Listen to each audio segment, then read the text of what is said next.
Today, I'll be drawing VTubers as their names. The list may shock you, and for the end, we save the best for last. Let's start with the first VTuber. Gura. Her design is based off of a shark, but her name paints another story, so for this art piece, I went for her surname. Gawr comes from the gawr, an ancient Holocene order of ray-finned fish. Her first name, Gura, comes from the Latin gula, meaning gluttony. So for this drawing, I'll be drawing her as a gluttony ray-finned fish. It was quite interesting to say. I haven't drawn a fish in ages, nor a fish with hair. And the matter of fact is, after trial and error, I managed to draw her as a ray-finned fish, thinking about her favorite food, salmon. For our next drawing, I decided to go with the best girl dog. How do you pronounce her name? Korone?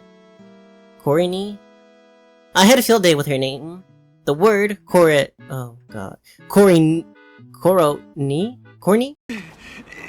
Leave me alone!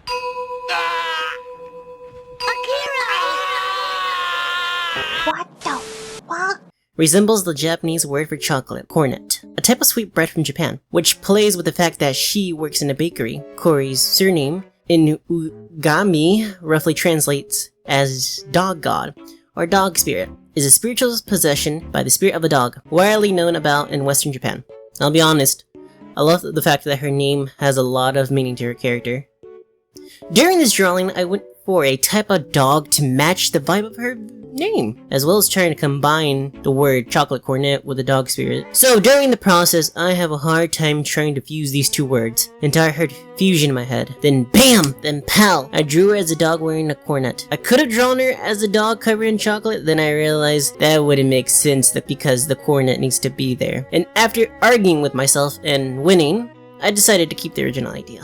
For our third masterpiece, I went on a tough challenge, drawing Minato Aqua. While her name was simple, and the origin being the name Minato is primarily a gender-neutral name of Japanese origin that means harbor, the name Aqua is primarily a female name of Latin origin that means water or blue sea. Sure, you could say to yourself, can't be that hard to draw water in a harbor, and I would tell you, yeah, you're right.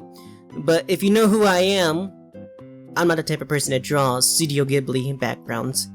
Due to me not wanting to quit on this great yet horrible idea, I went through it and managed to get something done. Due to my brain being on head empty mode, I just drew her simple face on a harbor, and to be frank, I liked it. And for the second, last, and fourth, we have ninomae. Oh god, I'm about to butcher her last name. Ninomae Oh man, I think I messed up. But in this case, I had no idea how to draw it, meaning her first name, Inanis, is written with the kanji, which phonetically spell Inisu. Inius is Latin, meaning empty. Her surname, ninomae, is simply written with the kanji, meaning one. This is a kanji pun. Ninomae means before two. As I was reading this to myself, I asked, how the hell am I going to draw this? Any creative juices I had left went to the funny haha dog and shark girl. So in my time of need, I decided to listen to some music. During that time, I found out how to draw these two words together. Believe it or not, it came out decent. I'm saying decent because it was not decent due to the fact that I'm very not good at drawing backgrounds. So drawing in an empty room with ninomae was something I never knew I'd be drawing in my 7 years of doing art. So just to add in, before two, I just drew her behind a window. Yeah, my head was empty at that point. Thinking there's no more pain to come, then I saw who I was drawing, and believe it or not, I was ready just to be hit with the most refilling moment for the last art piece. And for the last piece, I knew what I was drawing and who I was drawing. The one and only Ironmouse. While doing research for her origin of her name, I saw that it was more than that, and maybe the fact that it wasn't crazy. Let me explain. Her name comes from her nickname at school. She was always small. She is 4'10", and therefore dubbed Mouse. It also comes from our favorite Sailor Moon character, Sailor Ironmouse. I kid you not, my jaw dropped. It dropped from putting the pieces together, and just like I did, just like how I was in disbelief about it, I was kind of happy that knowing the fact that I wouldn't have to draw a background. So in my final piece, I decided to give it my all I had, so many options. So I went for drawing Ironmouse as Ironmouse. For my no, a tongue twister, but it felt good drawing sometimes. But it felt good drawing something that involves drawing a person, not a landscape.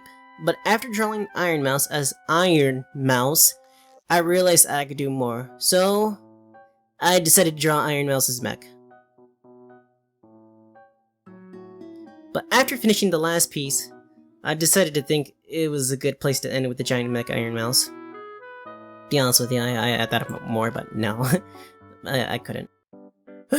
Okay. Not good at making these, but I'll try. Thank you all for watching. This was my first big video and big idea video. I kid you not, the entire thing was a long process, but I wanted to do it regardless. This is my first time doing this, so I'll just let you know to make sure to subscribe. It helps the channel a lot, and gets me to 1K sooner, so yes, that'd be appreciated. If you could leave a like, that would be amazing, and shows that my water landscaping skills are good. But either way, thank you for watching. Until next time, see you later. And don't forget to comment too, please. Please!